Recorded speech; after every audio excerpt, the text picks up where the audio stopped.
Hi everyone, well it's Roz here from Brumby Horse Life again, and we're going to talk today about building a bond of trust and mutual understanding between you and your horse. On this incredible journey of building a deep bond of trust and understanding, in this heartfelt video I will share the ups and downs of connecting with our horses through patience, communication and mutual respect. It doesn't matter whether you're a seasoned equestrian or you're just starting out on your journey. This video will offer you inspiration and insight into natural horsemanship, groundwork, and the emotional connection that makes a human to horse relationship so very powerful. Whether you've been around horses for a long time or you're just starting out, it's really important to bond with your horse, to communicate with your horse, to establish that connection and build trust.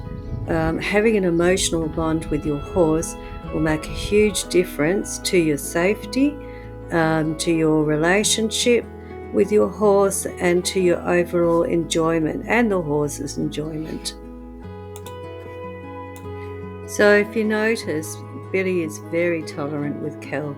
Now this wasn't always the case. In the early days, Billy was a wild horse who'd come from a very traumatic and abused background before he came to us, and he really disliked men. So to get past those traumas, Kel had to do a lot of just communicating and bonding with Bill to build up that trust factor. And as you can see, they play a lot of games with each other now, and it's taken time, but there's a love, there's a trust, there's a bond that is there now, which means that Bill won't actively engage to harm Kelly in any way or form, and Kelly never intentionally tries to harm Bill. Another great way to start building that bond, relationship and trust is to do groundwork with your horses.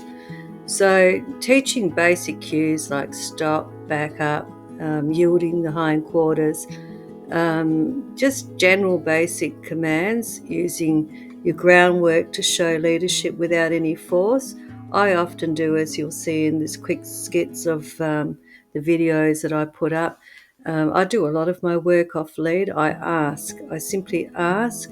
I have an expectation that the horses are aware of, but I don't force. So the whole idea is to get a partnership, a working partnership of mutual communication and enjoyment together.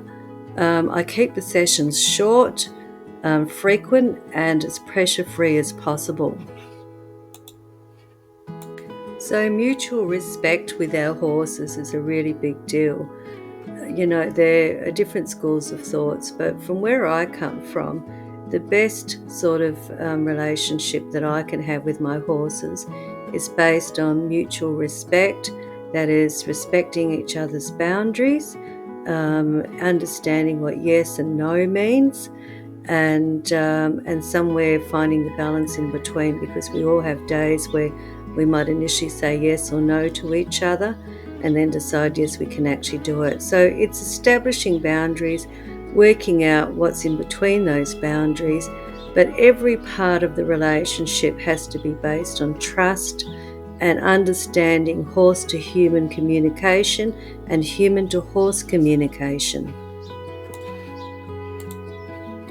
Building trust with your horse is a beautiful ongoing process that should be rooted in consistency, patience, and emotional awareness. So the first thing to do is to start with being confident around your horses and consistent. Horses thrive on routine and predictability. It's important to use the same voice tone, body language and cues every day, if it's just even to feed your horses. The one thing that you can tell with my horses is that they know I have a routine, and every day I do the same behaviours over and over, so they know what to expect. And if you see at the start of the video, Bill's even trying to encourage me to hurry up.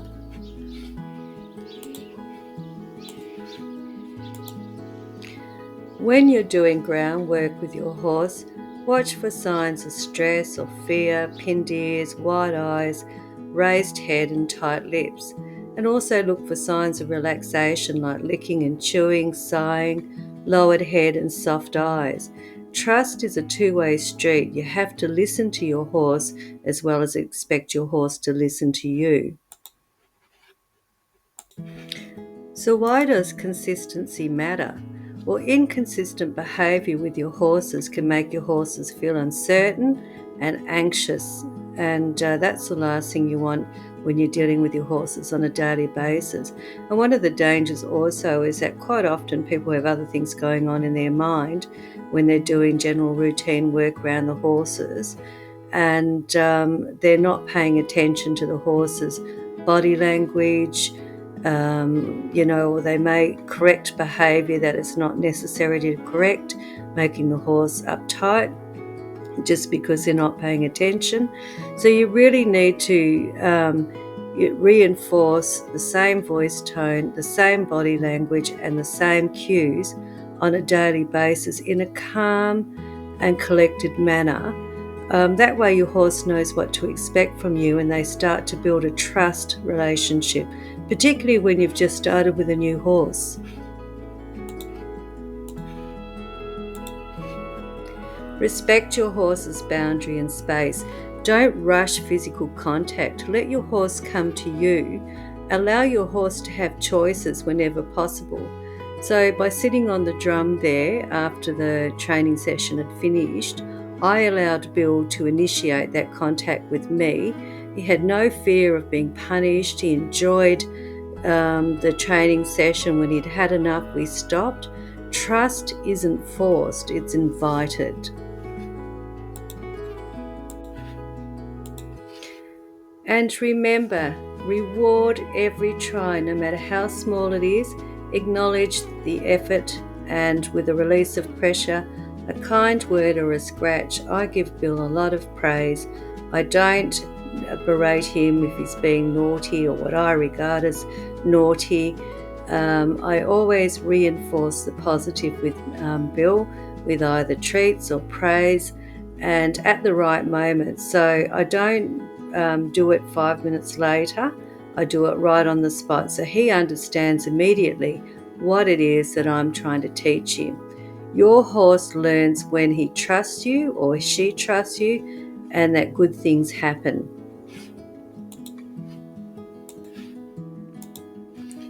Make sure you spend time just grooming or hand grazing or just sitting near the horse to build that emotional connection.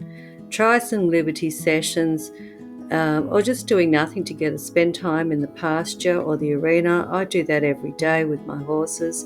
It's important for them. They notice it if I don't do it, and I can often come out and see sooky faces. So it is important to them emotionally that you spend just calm time with them, asking nothing but just being with them. And also, on a final note, stay calm in stressful moments. If your horse is being spooky or reactive or having a bit of a battle with its herd mate, don't make an issue of it. Just give them space so that you don't get run over.